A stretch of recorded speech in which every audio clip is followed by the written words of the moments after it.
welcome everybody. Thank you for joining us this evening. This is the joint community forum between Wintringham Residents Association and ourselves, Urban and Civic. Just a quick few rounds of introductions. For those that don't know me, I'm Christine Littlewood. I'm the Community Development Lead for Urban and Civic. And I'm joined by my colleague, Paul Murphin. Hello.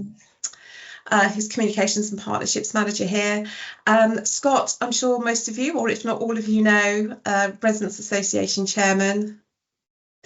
And Duncan Johnson is here from Encore Estate Management. So this evening we'll all present to you just some brief updates. Invited Encore again just due to a few questions coming up and obviously new people moving in, so everyone has the opportunity to sort of hear the roundup and summary of what Encore Estate Management do and how you can interact with them. The forum tonight will be recorded, so just let you know it's currently recording, and once that's edited, just to get that sort of to a presentable format, we'll post that on the Wintringham Community Facebook page. As always, please ask questions. Just so you know the way the evening is structured, if you want to sort of ask questions around that particular segment, just to keep it sort of within that theme, if that's helpful. But so please use the chat function. But as always, we'd love to hear your voices, and please raise your hand and you're very welcome to ask or comment direct. So I think to further ado, if I will hand over to Scott, I think he's going to start with a roundup from the Resident Association. Hi, yeah, thank you, Christine. Hello, it's be a very quick update from us this week, but we'll go through kind of our usual. So our first kind of slide in this month is a massive thank you to everybody that attended Wintringham Day this year. It was a great success, very busy. All the feedback that I had was very positive. And just a really important shout out to everybody that volunteered to help out on the day as well. So these things don't happen without the volunteers. Like I said, it went well. It went really well. We started working from 9 a.m, finished at 6 o'clock. So it's a long old day for volunteers. So appreciate it, and thank you very much to everyone that came. Next slide, please. So the Residents Association, who are we, what are we doing, and kind of what's our plan? So we're a group of volunteer residents. We all live on Wintringham. Our sole purpose is to help build our community. So kind of our plan is a warm welcome to Wintringham. So whenever anybody moves here, we want to make them feel as welcome as possible and make sure that they have all of the detail that they need in order to start their lives here. We work with Urban and Civic to bring some engaging community-led events. So what does this mean? Basically, just events that reflect our community and bring people together. These may be educational or just celebratory, like what Wintringham Day was. Like I just touched on, we try to share all of the information that we get to everybody. We've also got a website that kind of lists, bin days, our local politicians, etc. And lastly, keeping our community safe. So we also run our community lookout posts. So please continue to use those where possible. Next slide, please. So new here. So if this is your first time here and you are new to Wintringham, we have lots of ways to connect with your community. So if you haven't done so already, please do join the Wintringham Community in brackets UK Facebook page. So this is where we share all of our up-to-date information, and Urban Civic also share information on there as well. So if you do have Facebook, even if you don't use it very often, please do join up to that group because you get all the information you need. Like I said, we have our own website, so it's ourwintringham.org.uk. You can join our community WhatsApp groups. So if you haven't done so already, they're linked at the top of our Facebook page, or ask one of your neighbours. These are really useful, especially for people that are just moving here, to kind of connect with their neighbours and kind of get an understanding of the community and ask for some advice. Join in at one of our many community events. So we have lots of events throughout the year. Like I said, we work with Urban and Civic quite closely on these. So please do come, grab your next door neighbours, come and say hello. Like I said in this little quote, everybody is generally in the same boat. If you've just moved in, likely your neighbours have as well. So just knock on a door, say hello, and come to one of our events or one of the food trucks that we have on a Friday. It's really good times to start connecting to community. I think that's it from me. Yep. If you'd like any kind of if you've got any questions, sorry, please do reach out. But yeah, happy to answer any if you have. Thanks, Scott. Sorry, Scott, I didn't mean to cut you off with the next slide there. Apologies for that. That's all right. I forgot what slide was the end, so it's all good. Just before we turn over to Encore, I just wanted to pick up on the food trucks. So Urban and Civic work with Off the Beaten Truck, who's our food truck partner. We subsidise food trucks for events and to bring you Food Truck Friday offerings, which I hope you're enjoying. You may have noticed last Saturday we trialled an extra food truck for a Saturday night. That's something we're looking to do. We feel footfall might be there. We would be interested to know how you feel about an extra evening. Saturday nights would be a little bit problematic just because of the demand for the current food trucks. And Wintringham, we're not quite at that level in footfall, but we certainly want to bring something. So we're looking at maybe trialling another night on top of the Friday. So please do let me know which nights you feel that would benefit. See it maybe a Thursday night or a Wednesday, but do let me know, and we'll start to bring ad hoc food trucks on that night as well, just to gauge footfall, so we can bring a little bit more offering to you as well. But thank you. Okay, so I'll now hand it over to Duncan, who's from Encore Estate Management. Thanks, Duncan. Okay, thank you and good evening, everyone. So yes, my name's Duncan. I'm an Associate Director at Encore. I'm standing in for Tracy, who was already booked in for another residents meeting this evening, unfortunately. So we've had a conversation over the last few days about some updates. But what I'd like to do is just run through a little bit about service charges first. Appreciate for anyone who's heard this before, it might just reaffirm some of the facts. For those people who haven't lived on a development with a service charge, hopefully it gives you a bit of an insight. But as Christine said, obviously feel free to ask questions, or feel free to come to us after, or sort of separately by email or call if you've got some other questions as well. But okay, next slide, please. So just put together a short agenda. I want to talk about the managed areas, because there's often some confusion about which areas we look after and which areas are still with house builders. So I'd like to cover that off first. What the service charge actually covers, it is set out what we're supposed to do. It's not something we get to pick and choose. It's actually kind of prescribed already. Specifications, going to touch on those very quickly, just because people have got questions sometimes about why grass is cut differently in some areas than others. What else is covered under those services of the service charge? A little bit about a legal background. It's a bit wordy, but I would like to sort of point you in the right direction of where to look if you'd like to look into some things yourself. Where to look, as I say, and obviously if you've got questions, as I say, you can come to Tracy. Share a bit of information about Places, which is our app. And also for those people who are new to the development, it can take a little while for your details to get to us. So really how to cover off reporting things to us until you get set up on Places, which is our preferred method of communication because it's good. But we have to have another route while your details are making their way over to us. And then how you can provide some resident feedback to us as well. So that's the short agenda for this evening. Next slide, please. We say it every time, but this is really the mantra that we want to live by. We want the development to be well managed. There's the aesthetics of how the development looks. There's also the legal compliance, whether it's the health and safety, if it's the play areas, if it's the legality of the finances as well. But ultimately, we want a well managed development for everyone to enjoy. It doesn't matter if you're a tenant who's only here for 6 months or if you're an owner who's here for 60 years. Obviously, that's our goal, is to help make the development look good. Okay, next slide, please. So this graphic here shows the areas that are currently handed over to Encore to manage and currently coloured in pink. And if you live in an area that you can see which is not coloured in pink, it could well be that at some point the house builder that you have purchased your home from is actually going to hand over some areas to us, but that handover process hasn't happened yet. So if you've got some questions and queries about any areas that perhaps, if you're not sure if they're finished properly, or maybe you've got some queries about how they're maintained, if you let Tracy know, what she can do is she can just cross-check where you live on the plan. We can let you know if the area's been handed over to us or not. If it has, we can obviously sort of look into what your query is. If it's not been handed over to us yet, we can obviously speak to the developer and sort of nudge them and hopefully get them to make good some areas while we're waiting.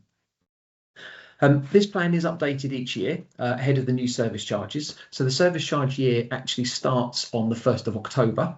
So we're about, probably 2/3 of the way through the year now.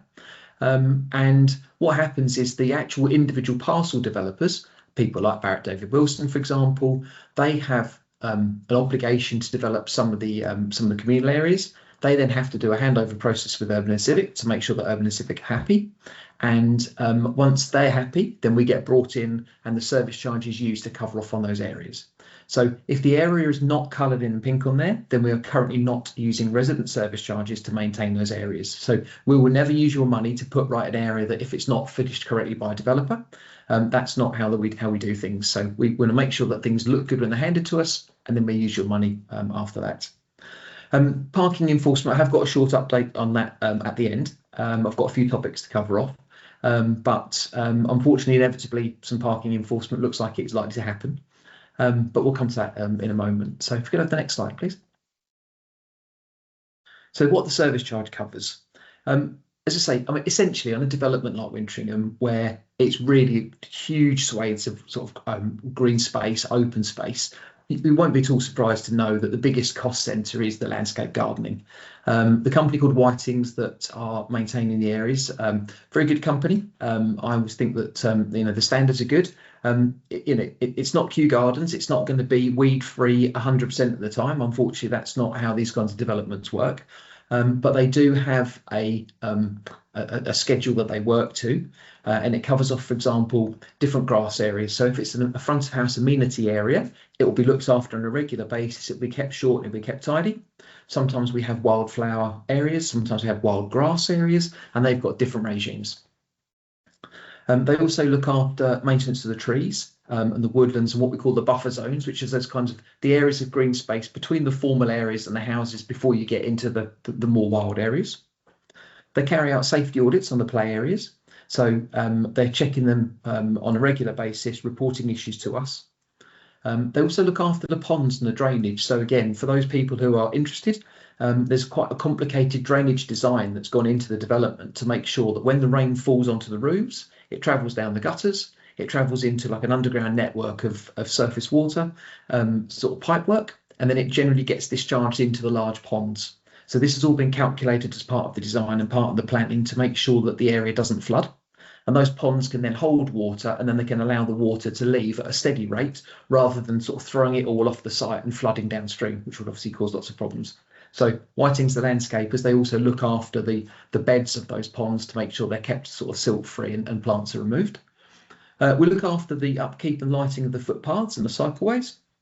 We're obviously looking after bins as well, emptying bins, which is a constant probably source of frustration at times, because obviously the busier and the more well-used areas are, that does often mean more litter.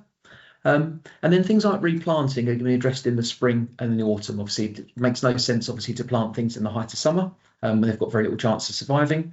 And obviously, also, we wouldn't plant them in the winter necessarily. We can do more in the winter than we can in the summer, but that's just a general overview of the kind of the green space management that we do. If we can move on to the next slide, please. So we have a specification with Whitings which sets out different types of areas, and this is all actually forms part of the planning document. So, for example, if we've got amenity grass, it is generally cut on a 7 to 10 day cycle. Many of you will probably be well aware that we had an incredibly dry spring. And then every now and again we seem to get lots of sun, then some rain, and then some sun, and that's perfect growing conditions for grass and for weeds. So, this is not an exact science. It's a very living development, and therefore the routine and the regime that they come round has to be sort of tweaked depending on the weather. But what I wanted to point out to people is that we do have this covered off. It's not a case of kind of cut it when we think it needs it. It is set out based on the landscape management plan and the ecology plan as well. Things like the wildflower grass, for example, often cut sort of 3 times a year, sometimes twice, depending on how new it is. And the shrubs and the ornamental plantings, you'll see that getting pruned sort of as we go out through the year. Next slide, please. So what else is covered? Well, I mean, it's not just green space. So, for example, there's lighting to look after. There's our services appointing contractors, whether it's things like gritting as well, monitoring their performance. Tracy will regularly re-tender contracts. So we did a big piece of work with Savills over at Alconbury Weald on landscape tendering, because it's a huge job to put all the documentation together to tender. Whitings were successful, but it doesn't mean that they'll be there forever. So it is something that we keep an eye on. We look at the value for money that they give the service charge. We have Tracy's development inspections. So Tracy's at the development at least once a month, probably every 2 weeks on average. She carries out formal inspections on a monthly basis, but then she does ad hoc visits as she needs to as well. She's also there to handle reactive repairs. So if somebody drives over a piece of grass, or if they hit a bollard, for example, and these things are then picked up, they're fed back to us, and they're often actually repaired by Whitings if it's sort of damage to the grass. But these are sorts of other ad hoc items that can come up. Regular communication, so attending meetings obviously is part of Tracy's role. And then the governance as well. So, for example, there's legal filing that has to happen. There's accounting that we have to do as well. So that's something else that's wrapped up under the services. Okay, legal background. So I'm not going to go into too much depth on this because it really can be quite complicated. But if anybody's interested and they'd like to learn more, please feel free to reach out to Tracy.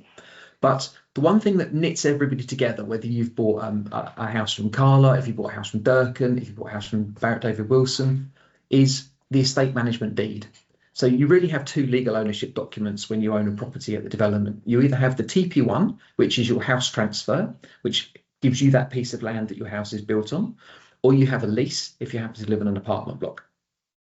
So you have one of those 2 things, but then everybody has an estate management deed, and the estate management deed is the one set of rules that we're all there to live by.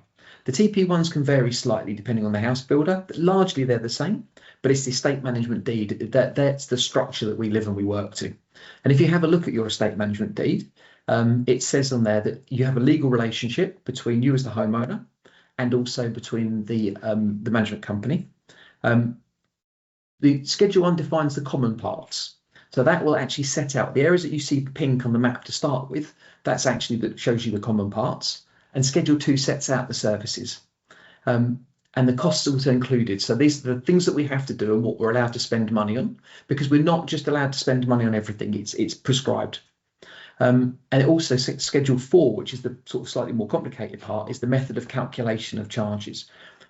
It's not straightforward, but whenever we send out the budget letter, we always put what the new calculation is going to be.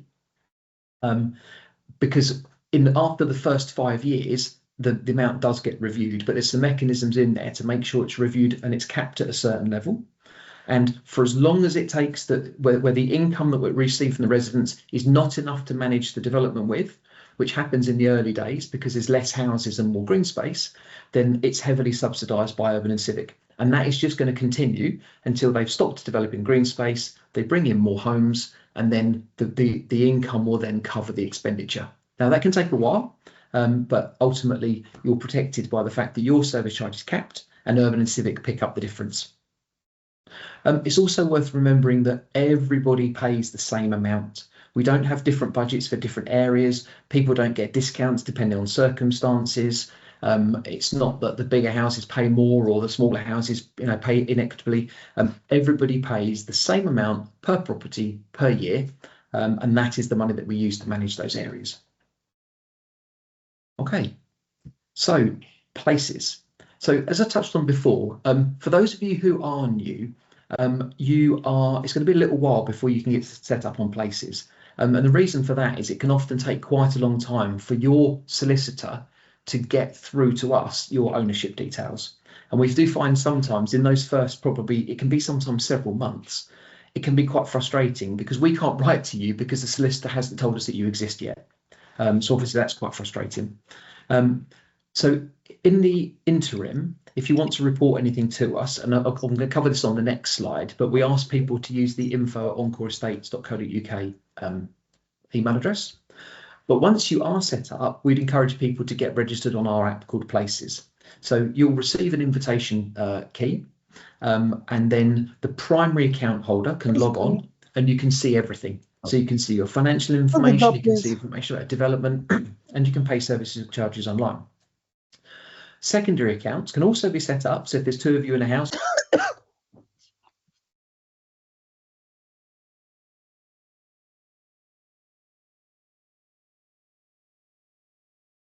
Duncan, I think you've muted yourself somehow. Sorry, I didn't touch anything there at all. Apologies for that. Where did we get to? Where did I disappear at? It was only the last sort of 15 seconds. Okay. So when you're registered with Places, sorry? Secondary accounts. Oh, fab. Thank you.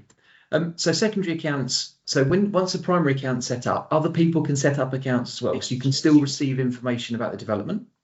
But what you can't do is have multiple finance accounts set up, because we ultimately need one bill payer. Tenants can also get set up as well, because we recognise that they want to understand what's happening around the development, but they won't see any financial information because they're not property owners. And then there's lots of information about the development on there. And new postings will appear if we've got news things to talk about as well. And obviously we're happy to work with UNC to sort of help to publicise events. As we're let know, we can put notices out as well. There's an excellent network of communication anyway for events as it is, but it's just something that we're able to offer if required. On to the next slide, please.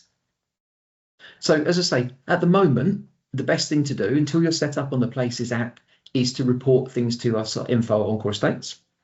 You can let us know if there's things that are broken or things that are damaged, or if you've just got general questions or queries. Tracy does come to resident forums as well, and she's often available at development. So if people have got questions, or if you want to meet her, then just drop her a line, and she'll be out pop round, or you can meet if you want to go for a walk and want to show her something or ask questions about something. She's always happy to do that. So the one thing that we have been asked to just remind people is that sometimes, hopefully not often, but sometimes neighbours don't get on. And if people have disputes with their neighbours, they have to be reported to the local authority. That's not something that service charge can resolve for you. So if unfortunately you end up in a bit of a quarrel with your neighbours about parking or about noise, unfortunately you have to go to the local authority. And that's because they've got a process for how to collect information on that. Just to make sure that the legal process is followed. But as I say, I mean, we're happy to write to people, but we can really only write a letter. And quite frankly, if people are going to be sort of rude and abusive, and they're going to probably ignore our letters as well. So it really does need to go through proper channels first.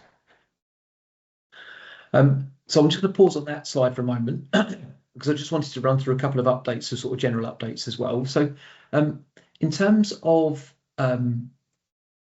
parking, so we've been asked to or Tracy's asked me to pass on a couple of notes. So Urban and Civic are currently running a consultation about parking, and it's looking like parking is going to be enforced around Nuffield Road, around the school, because of the problems that have happened there.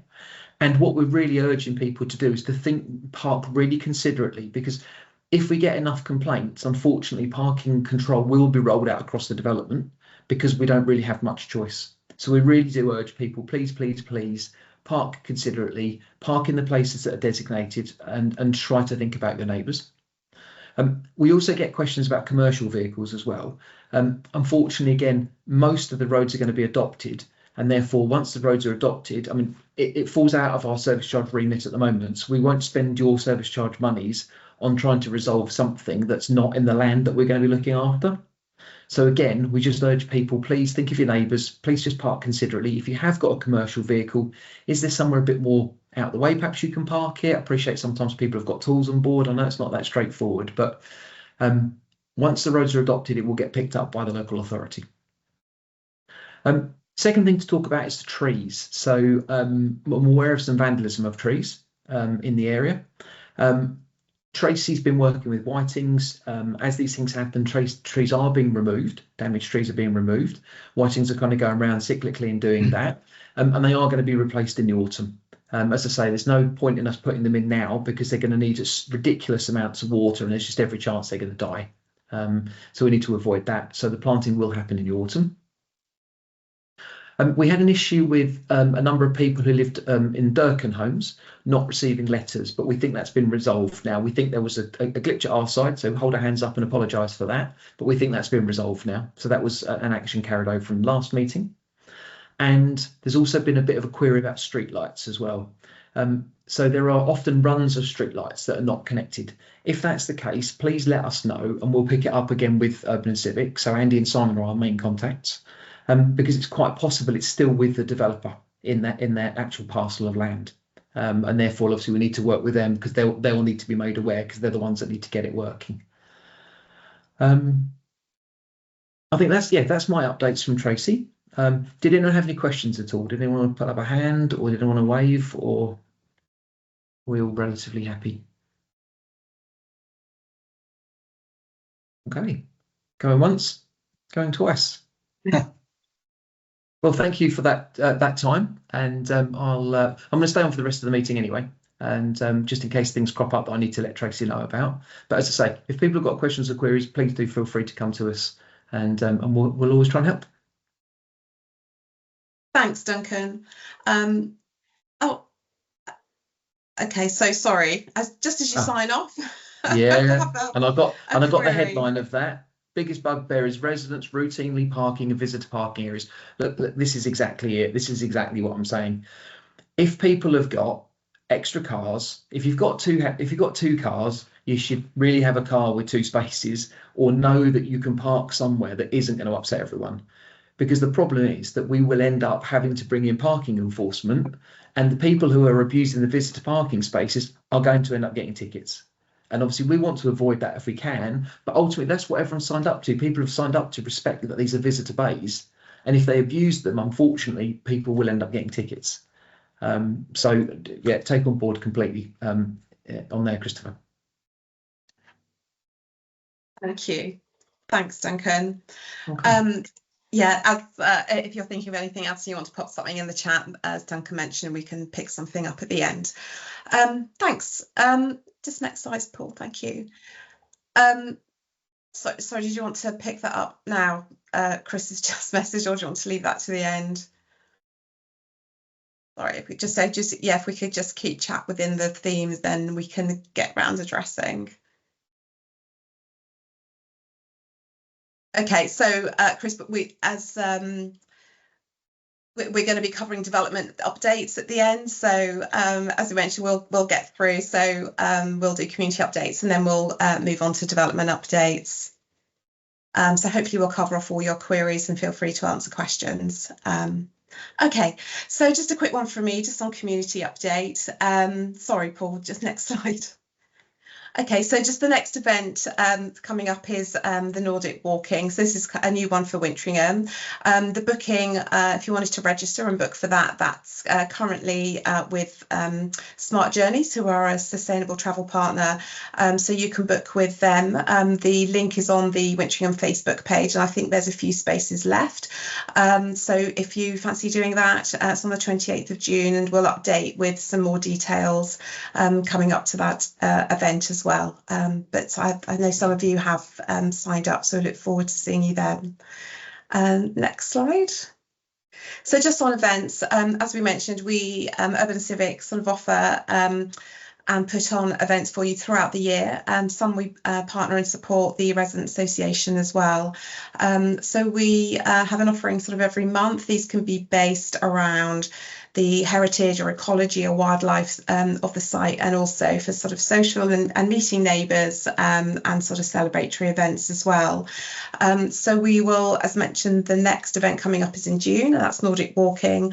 And then a couple over the summer, we'll be doing our Wintringham on Wheels event again in July, which is an opportunity to get involved with some different activities and see some local providers. There'll be some BMX displays and workshops for the younger ones, and also some e-bikes to trial. So we will update and share information as these dates come up. And then in August, again, we'll be doing our pop-up street food event.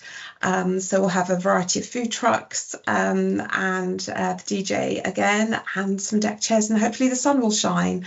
And then going through to September, October, November, we'll do some celebratory events around Diwali, and then coming into Christmas as well.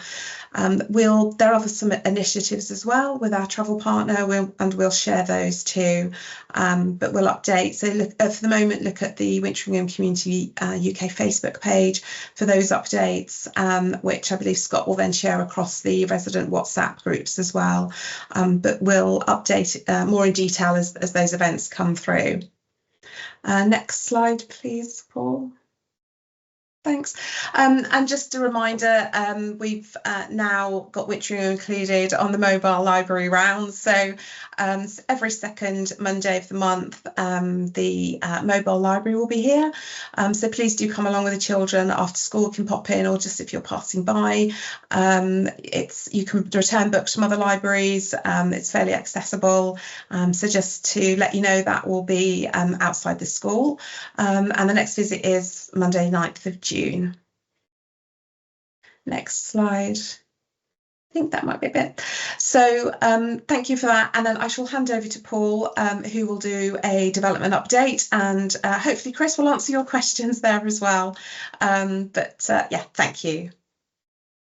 Thanks, Christine. Okay, just to give everybody a quick update on the developments. Really, it's about the district centre. It's quite a bit of news to talk to you about the district centre. As you can see there, that's sort of the plan. We've got there's different zones at the bottom here, and obviously got the school and the different parts of the district centre. I'm going to have to sort of come out of this screen and go to another screen, so there's another presentation that I want to give you. But just before I do that, just to let you know, there is a public engagement about what's happening with the district centre. I have spoken before about David Lloyd clubs that are going to be at the southern end of the district centre. That's right at the very end, near the last pond. Planning is still being determined on that, but it's only a few weeks away, and we're looking to get planning this summer, looking to start, or David Lloyd Leisure looking to start in the autumn, and hopefully they should be open this time next year.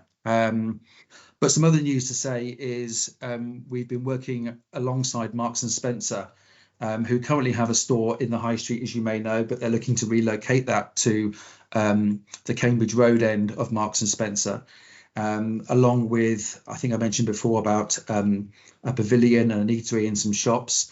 There's going to be a 2 or 3 week consultation happening in the next few days that will go live. What I'm going to do tonight is give you a bit of a preview of what that consultation will look like. It hasn't gone live yet, just because there's a few bits and pieces that we need to sort out, but that's the idea. So I'll talk you through it. I'm just going to stop sharing a second and go on to the public engagement site. 1 second.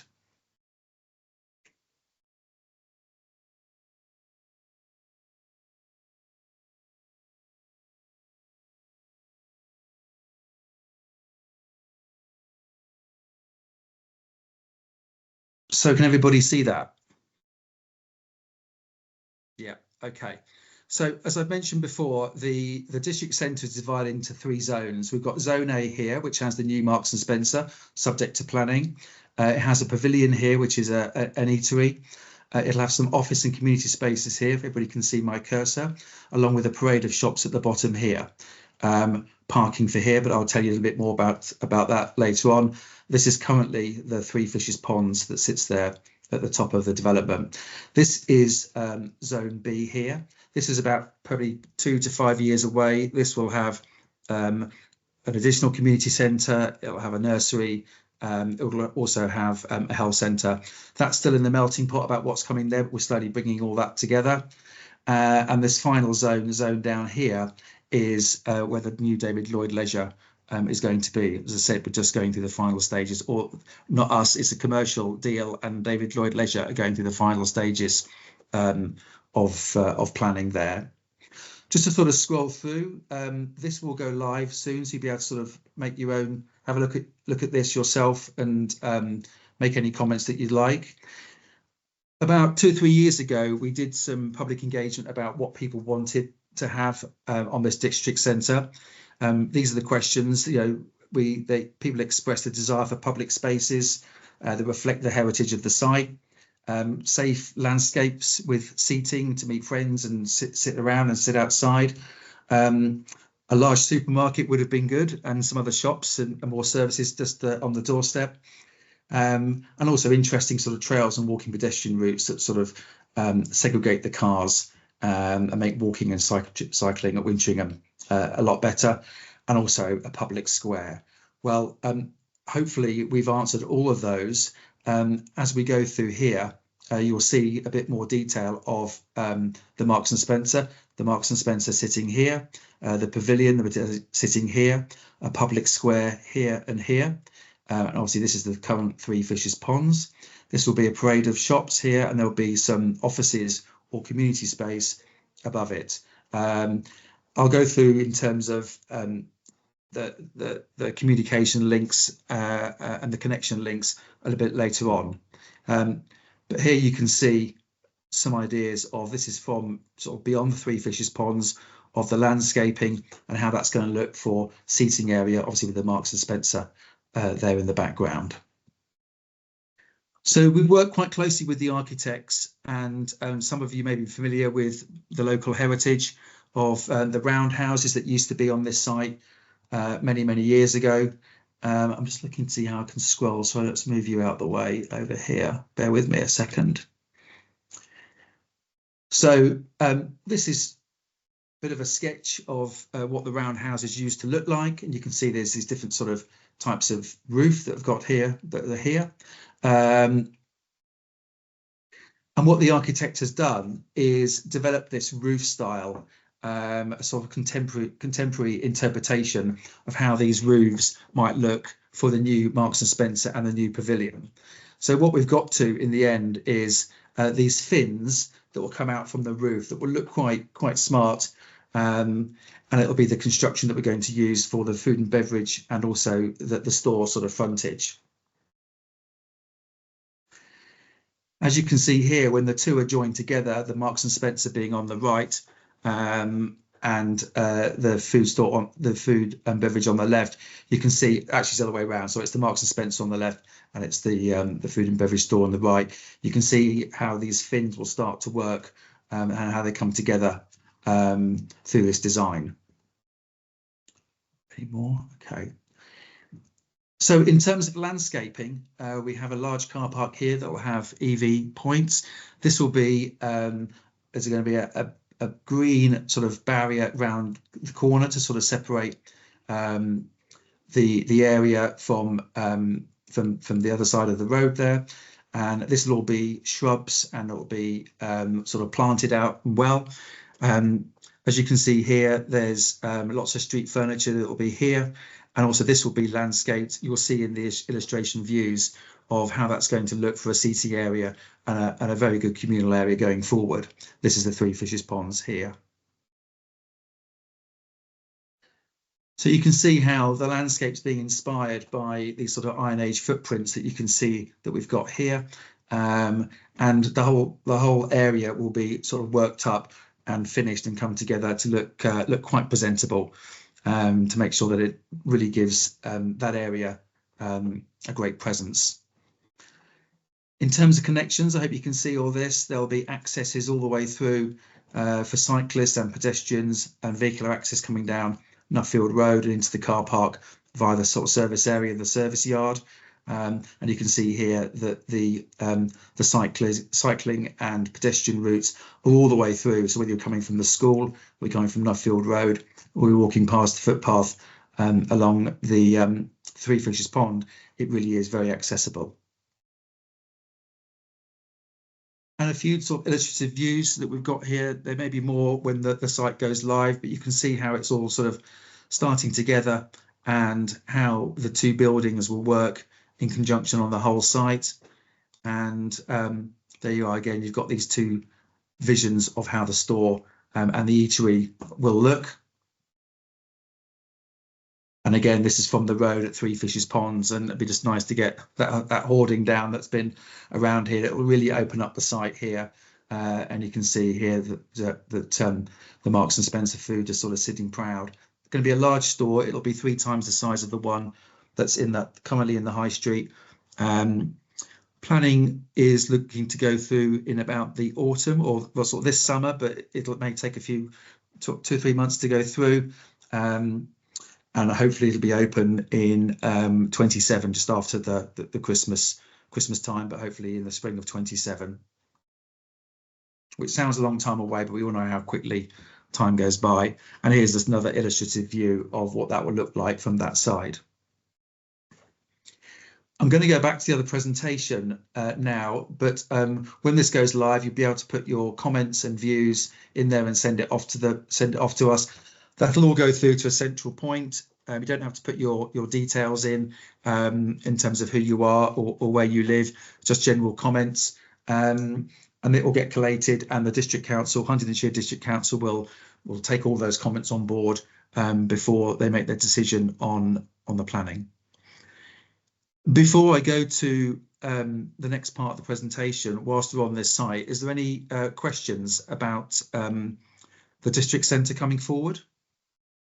Yeah, just looking through the chat also, just been asked about the password, but obviously this isn't live yet, is it? So once the consultation is live, then they probably won't need a password, will they, to access? No, they won't need a password. No. Okay, so yeah, so this is just really a heads up just to residents only to let you know what's coming. But once it's live, you'll be able to access it. The password, I think, is just for the team working on the back end and bringing this to you sort of before we share it publicly. So obviously wanted residents to know first. That's right. And then what will happen is when it does go live, Christine, we will be sending out the link for, it won't be this link. This is just a work in progress link. It'll be actually linked to the website, but we'll send a link out through all the usual channels so people can view it in their own time and make any comments that they'd like to. Okay, just to nod again, just to say a nice call back to the site's heritage. So we as some of you may know, we're obviously late Iron Age, early Roman as Wintringham, so with heritage days that we've done in the past, and obviously with the Roundhouse School across the road at Loves Farm, but a lot of the areas and the wayfinding, but yeah, we certainly try to bring the heritage back through. Just asking if we've got any ideas for the eatery on the company for that. I don't know if you were going to touch on that later, or if that's something you want to talk about now. No, it's still in work in progress, really. We when we've got the planning permission and we start to build it out, we'll get some better CGIs done, and we'll produce a marketing pack that will go out to the usual sort of retail outlets, agencies, but Urban and Civic are quite that they don't want to have any sort of chain in there. So I can tell you now, it won't be a McDonald's and it won't be a Burger King. Ideally, we'd like to get an independent retailer in there. Something like Bill's Cafe, if you're familiar with Cambridge, that sort of vibe, but we're still working through that at the moment. Likewise with the shops that will be down the side there. We're still working with agencies to provide us with typical proprietors who will be able to take those units. It's likely it could be a pharmacy before the health centre comes forward. So it could be, a bakery. It could be all sorts of shops. Ask if the eatery be licensed as well. I mean, as I said, that we're a little bit far off that, but that's always the plan. Yes, it will be, I should think. Yeah. Just a question about the toddler park. Is the toddler park still going to be there? Just as you are aware, we put the toddler park is temporary, as is the pop-up green. We put that in while the district centre was coming forward. So yes, it will be temporary. It will be moved as planning permission comes through, and David Lloyd and Marks and Spencer's will want to build out. So David Lloyd will be the first the first building in. So we will need to move the toddler park. I don't know when that will be and where it will go, but it's something on our radar that is being looked at. It's not going to be next week, but we'll update as that comes forward. But yes, we were using that while some of the district centre plans were coming forward. But we'll keep you updated. Hopefully we won't move it too far. Yeah, another call just mentioned about maybe a Gales. That comes up a few times just on the consultation. Gales Bakery, I presume by that as well. That's something. But I think, as you mentioned, Paul, that once that goes out to market, we'll be able to update as planning progresses, I guess. Yeah. Just seeing if there's any more. Is there any more questions? Just making sure I've captured everybody. Okay, no, I think that's fine on that. So. Right. So for anybody that's new, for people that have been on this before, they'll be familiar with this. But for people who are new to the area, just wanted to give you a bit of a background on Key Phase 1. The whole site is 3 phases, but this is Key Phase 1. As you can see, this is the general layout. 700 new homes have been occupied since the spring. There's a 2-form entry primary school that you'll all be aware of. Lots of green, well-connected areas and parks, a network of cycle and footways that I spoke about before, and of course the district centre and the public square that's coming forward, which is sort of this area here. So yeah, obviously this is just a bit more of a street map of the whole of Key Phase 1. As I mentioned, the whole of Wintringham is developed over 3 phases over the next sort of few years. You may have seen sort of building some culverts down Nuffield Road. Which are these links here that go over the ponds.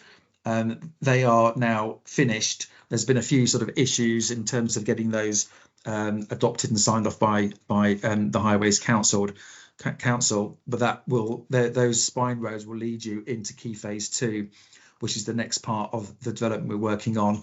And I think we have just had some so how it's going to look and feel has been signed off by Huntingdonshire District Council, and we are now looking and talking to house builders to take those parcels of land and in order to build out more homes. And obviously Key Phase 3 is coming over the next sort of 2-3 years. The whole site will have nearly 3,000 homes. It will have a secondary primary school as well. It'll have some employment space, which is further down here in Key Phase 2. Again, we're very precious about the network of cycleways that go through our site. And it may also have a district centre, which is a bit further down, so a local centre, which is a bit further down here as the development comes out. So Duncan did mention about parking on Nuffield Road. As you know, for health and safety, the parking along that Nuffield Road is getting very, very busy. We have another one of our sites up in Rugby where a child was knocked down by just the volume of cars that are there. We're aware that other people have to drive and park where they don't live within the area. The idea is that, you know, if people could walk to school or use the car park.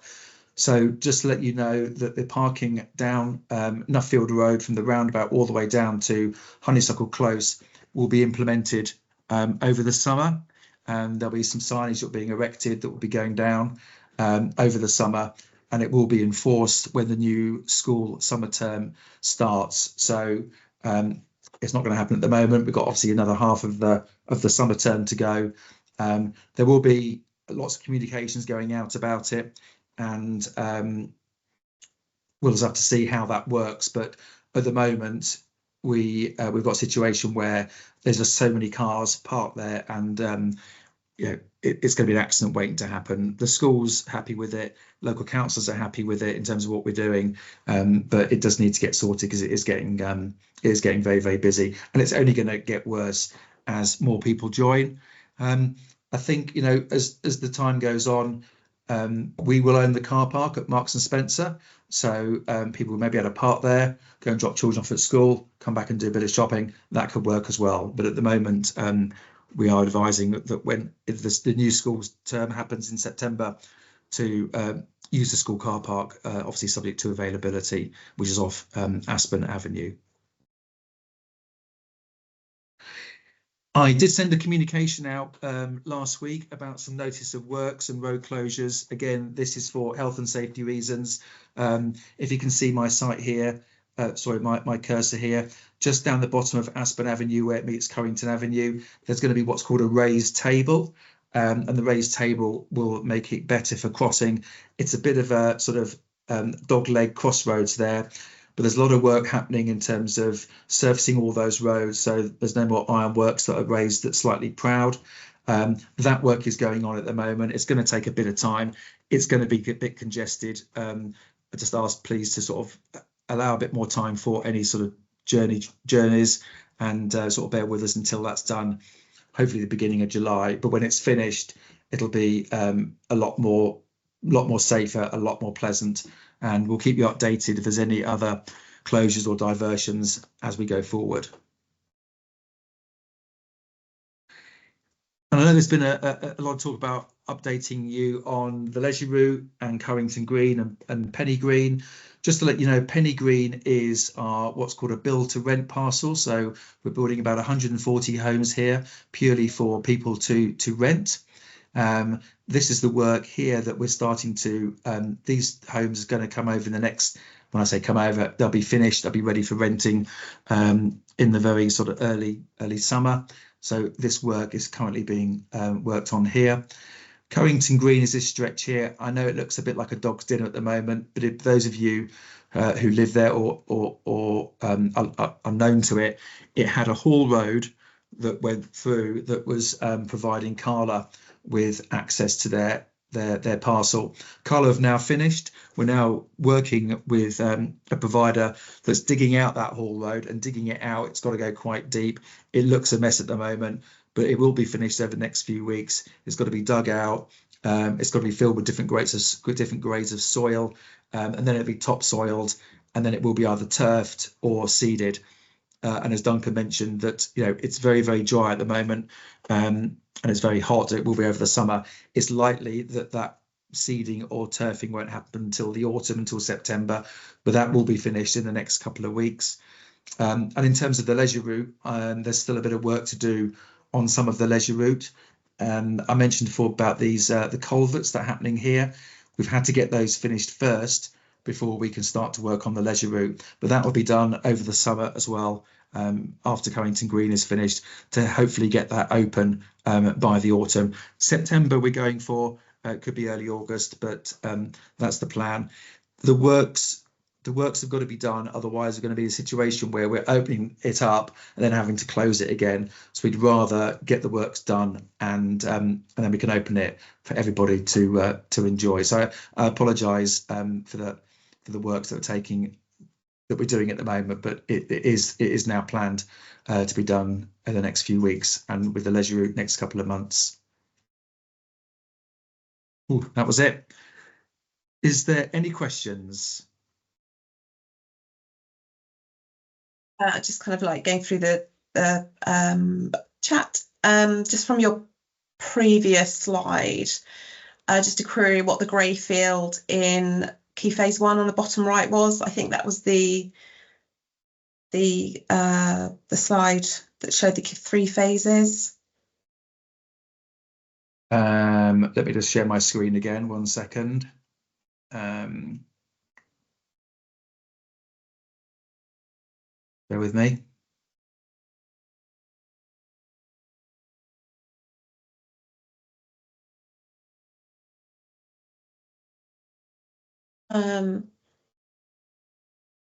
This area here? 26, so 26. I think that's it. I assume that was the query on slide 26. If you go up, what the showed the 3 phases. Oh, okay.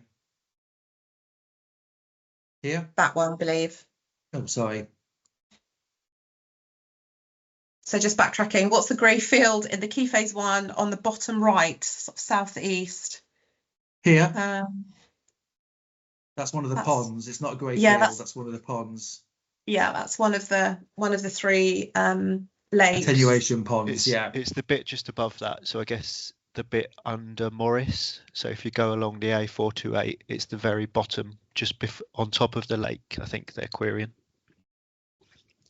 It would be on your phase 1 slide. You've got the house parcels. You've got Morris Homes, Stone Bond, and then there's that one there. Oh, bottom, okay. right at the bottom. Yeah. Oh, that's currently being used for Barrett as a compound. Or it will be. That will be just another parcel of land along with the one here that will eventually been sold off. The way we work, we have to work as a triangle, if you can imagine, in order so that the house builders can get themselves out. We don't allow any haulage traffic going through residential areas. It's a bit like painting a room. You start in one corner and then you paint it and you sort of back your way out to the door. So as you can see, the way we've working on this. So these are just two more parcels that are yet to be sold, and it'll be one of the local house builders that will pick them up. It could be that whoever it is will take all of that. At the moment, they're two separate ones. I would have thought that, well, I know that they will be sold to a house builder at some point when all the rest of the works have been done. Sorry, I'm just going through chat. So yeah, so I think we've covered a lot of this off. It's just, wanting to know when the ponds will actually be open to walk around. I know the timelines are being delayed. There's still quite a lot of construction configuration around that, as we mentioned. Obviously, the things with construction and planning, they change all the time. We obviously like to give dates. Suddenly, yeah, that things may change. So as Paul said, apologies, things change all the time. So we don't want to sort of commit to dates until we know that more specifically around those construction timelines, especially with the roadworks coming through and sort of drainage consultations that are happening at the moment. With works and road closure until the 4th of July, there'll be more traffic on Pelham Road. Any thoughts of temporary signage to prevent people from parking on the road? I think, again, just as we've referenced, it's temporary works. We're on a new development. These things happen all the time. It's really for people to be courteous and use common sense. As I say, it's not forever. It's a temporary solution to improve things as we move on. So unfortunately, in a new development, things like this are happening fairly continuously. So we try and prevent with sort of walkways and road closures and diversions all the time. We're constantly monitoring that, but it really is an ask that everybody drives and parks carefully and with consideration to their neighbours. Just flicking through, any timeline on surfacing all of Currington Avenue? Did you want to pick that up? I think that was kind of in relation to all the works that are going on there. That's also within a sort of a planning situation as well, that's on a configuration with the other works going on around there. Yeah, that's part of it. That's part of the works as well. That's okay. Happening between now and the end of 4th of July. Yeah, and then just again fencing down from the lakes. So as I say, that's yeah, unfortunately there's still some consultations going on in that area that need to be sort of done around drainage and other construction areas with the culverts. So we don't have a timeline for that yet. As soon as we get updates, we like to share them with yourselves. But we're very much the messenger in this situation. And excuse me, just to say that if you're not seeing works happening 24/7, as you can imagine, that there are consultations and work scheduled in around construction. So although not seeing it right now, they will be scheduled in. We can't open them until those works are completed. Unfortunately, not everything can be done immediately. When is the entrance? I had someone with SR with their hand up, Christine. I don't know who that person is. It just says SR. The camera's not on, but they had their hand up. It's gone now, actually. So whether we've answered the question. I wrote the question in the chat. Okay, lovely, thank you. Okay, so I'm just going through, so apologies if I miss you, but I'm trying to make sure that I capture everyone. When is the entrance from the A428 going to be open and accessible? Do you mean the construction entrance? I'm not quite sure. That's that's the main construction hall road entrance at the moment. I'm not sure if that's what you're referring to. Yeah, by the end of Pelham Road, there's now used by construction traffic. It is the exit, the main exit, or the big one that's going to the A428 towards Bedford and so on. Yeah, it's the construction entrance, isn't it? It's Yeah, the construction now entrance. used. Shall we be able to use it any time soon? It won't be any time soon. I would have thought that entrance, it's down here, isn't it? It's the 428. It's probably that one there, isn't it? I would have thought. I think it is. I would have thought within the next 2 years. Actually, it all depends whether we can. Whoever takes this parcel, we can start sort of jig these around. But it's likely. I just think it at least be at least 2 years away. Okay, I see. And obviously the works around Currington that you're seeing, we are removing another haul road from there, so from a previous house builder. So at the moment, the A428 is the main construction haul road. So as Paul mentions, it's sort of working at sort of configuring everything as we move around, but yeah, that won't be open for a while. The main entrances onto the residential areas are through the main spine roads, which we're currently using, which will be Nuffield Road, Brett Road and Pelham Road. They are the 3 main spine roads for now. Eventually all the roads will be accessed from the sides as well as we develop over the 3 phases over the following years to come. So I just got on here, can you please explain a little bit more about the new secondary school? So there isn't a secondary school scheduled for Wintringham. This is just really based on the fact that the current school, so Ernolf School is the feeder school for Wintringham, but also I appreciate a lot of children are at Long Sands from existing families that have moved from the area. So the reason the secondary school didn't come through as part of the planning and phasing of the development is because there is still quite a lot of capacity in that school and scheduled for over the following years. So at the moment there isn't a secondary school scheduled in for Wintringham. There'll be another primary school down the line, but not a secondary school. So I'm just reading through.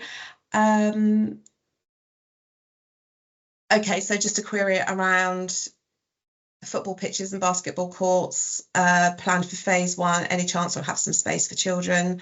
So I don't know, Paul, if you want to touch on key phase 2, which is obviously going to cover more of the sports and sort of area. So yeah, so a lot of that is coming, but that is in phase 2, the sports areas.